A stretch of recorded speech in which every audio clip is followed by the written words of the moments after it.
देखिए पत्रकार मित्रों, आपका बिल्कुल सही कहना है कि कल जो असेंबली में हुआ उसको हम कड़े अल्फाज में मजम्मत करते हैं।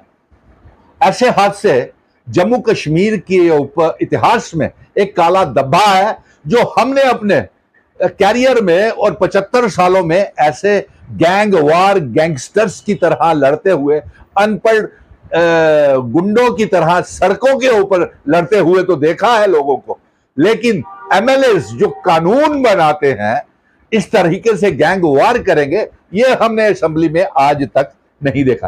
क्योंकि हमने तो जो देखे हैं वो पढ़े लिखे समझदार एमएलएस देखे हैं जो अच्छे लोगों की नुमाइंदगी करते हैं और जो लोगों के मसलों को हल करने की बात करते हैं और कानून बना करके अवाम की बेहतरी के लिए, जम्मू कश्मीर की बेहतरी के लिए काम करते थे। लेकिन कल का हादसा बड़ा दुखदाई है, अफसोस हुआ, ऐसा नहीं होना चाहिए था। और ये एक काला धब्बा जो है कि तमाम एमएलएस एक दूसरे पार्टियों के ऊपर इल्जाम तराशी कर रहे थे।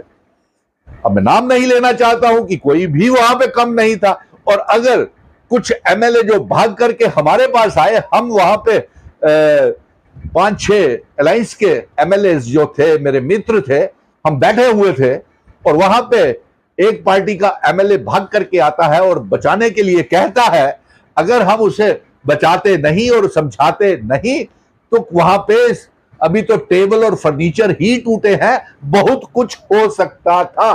क्योंकि बाहर से ही उसका आरोप था कि बाहर ही उसको पीटा गया है। नंबर 2, आपने जो ये खड़ा किया है वक्फ बिल का, ये वक्फ बिल ही बुनियादी वजह है। पूरे देश में वक्फ बिल ने एक ऐसी लकीर भारतीय जनता पार्टी ने खींच दी है जो मजहबों को, खासतौर के ऊपर हिंदू और मुसलमानों के बीच में एक दरार, एक नफरत, एक गहरी खाई खो दी गई है। भारतीय जनता पार्टी की राजनीति तो मजहबों के नाम के ऊपर चलती है, हिंदू मुस्लिम के नाम के ऊपर। आज आप मुस्लिम भाइयों के इतने हमदर्द भारतीय जनता पार्टी वाले कैसे हो गए? इसी की वजह से तो जम्मू की असेंबली बर्बाद हो गई। 3 दिन तक वहां पे कोई काम नहीं हो सका। सारे के सारे एमएलए जो थे वो वक्फ बिल का, अलायंस के जो थे वो वक्फ बिल का विरोध करते रहे। और यही नहीं, कई पटिशंस वक्फ बिल के विरोध में लग गई हैं। अलायंस की सरकार, नेशनल कॉन्फ्रेंस, कांग्रेस भी इसमें पटिशन दायर करने जा रही है। लेकिन अफसोस तो इस बात का है कि ये बुनियादी जो हंगामा असेंबली में हुआ, क्यों हुआ? वक्फ बिल को लेकर के ऐसे ऐसे नारे हमने सुने कि एक वक्फ बिल की हिमायत के लिए नारे लगा रहा था कि ये ठीक है, तो दूसरी तरफ से दूसरे मजहब के नारे लग रहे थे।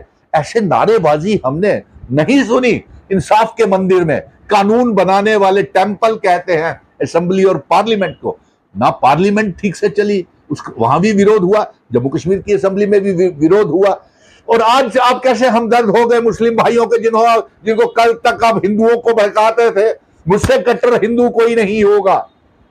मैं सबसे पहला हिंदू हूं जो भगवान रामचंद्र जी की, भगवान बजरंगबली की मैं मंदिर, मस्जिद, गुरुद्वारों में जाता हूं और कोई मजहब ऐसा नहीं सिखाता। आज आप कैसे हमदर्द हो गए जिन लोगों को आप ये कहते थे मुस्लिम ये आपके मंगलसूत्र छीन के ले जाएंगे, ये आपकी लड़कियों का धर्म परिवर्तन कर देंगे, लव जिहाद करते हैं, ये गांव की तस्करी करते हैं। कभी आप मस्जिदों को खोलना शुरू हो जाते हैं, कभी ज्ञान व्यापी मस्जिद, कभी संबल मस्जिद। आज आप हमदर्द कैसे हो? क्या मुस्लिम बरादरी के लोगों ने आपसे ये मांगा कि हमें वक्फ बिल चाहिए? वो अपना उनका धर्म नाम मानने का अलग तरीका है, वो जिस तरीके से चाहेंगे उस तरीके से होगा। और जो मैं आपको बता दूं पत्रकार मित्रों, जो असेंबली में भी जो लड़ाई हुई है, हाथापाई हुई है, गाली गलौच हुई है, इसकी वजूहत भी मजहबी सियासत है, वक्फ बिल है। अब एक और नया मसाद खड़ा हो गया। भारतीय जनता पार्टी वाले इल्जाम लगा रहे हैं कि जम्मू कश्मीर की जमीनों के ऊपर जिहाद हो रहा है, कब्जा हो रहा है। अरे साहब, आपने जम्मू कश्मीर को तो खुद नीलाम कर दिया भारतीय जनता पार्टी ने। आपने महाराजा हरि सिंह जी की डोगरा रियासत को बेच दिया। आप जमीन जिहाद की बात करते हैं। इनके लीडर ऑफ द अपोजिशन कल धरने करके वहां पे भारतीय, आपने खुद 84,000 से ज्यादा non resident of Jammu Kashmir को आपने डोमिसाइल इशू कर दिया। और एक आंकड़े के मुताबिक यह भी नजर आ रहा है कि 3 लाख से ज्यादा गैर रियासती बशिंदे लोग पंजाब, हरियाणा, यूपी, छत्तीसगढ़, राजस्थान, महाराष्ट्र के जम्मू कश्मीर में आकर के सेटल हो गया। अरे आप तो 200 इन्वेस्टर्स को, बाहर के इन्वेस्टर्स को जम्मू कश्मीर में जमीनें दे रहे हैं। किन शर्तों पे दे रहे हैं किसी को कोई मालूम नहीं। हम तो ये, हमारा ये कहना है, आप तो फ्लैट जेडीए वाले और हाउसिंग बोर्ड के बेच रहे हैं। जमीन जम्मू कश्मीर की, जमीन जम्मू कश्मीर की आवाम की है। मेरे पत्रकार मित्रों, ये पैगाम मेरा घर घर में पहुंचाए, क्योंकि इसकी जंग सुनील डिंपल 5 अगस्त 2019 के बाद लड़ता आ रहा था कि मेरी रियासत का दर्जा, स्पेशल स्टेटस, आर्टिकल 370, 35A और महाराजा हरि सिंह जी की जिन शर्तों के ऊपर इल्हाक हुआ है वो हमें वापस की जाए। और यही नहीं, मैं तो यह भी मांग कर रहा हूं कि जम्मू कश्मीर, लद्दाख, पीओके, गिलगित बल्टिस्तान को जम्मू कश्मीर का रियासत का हिस्सा बनाया जाए।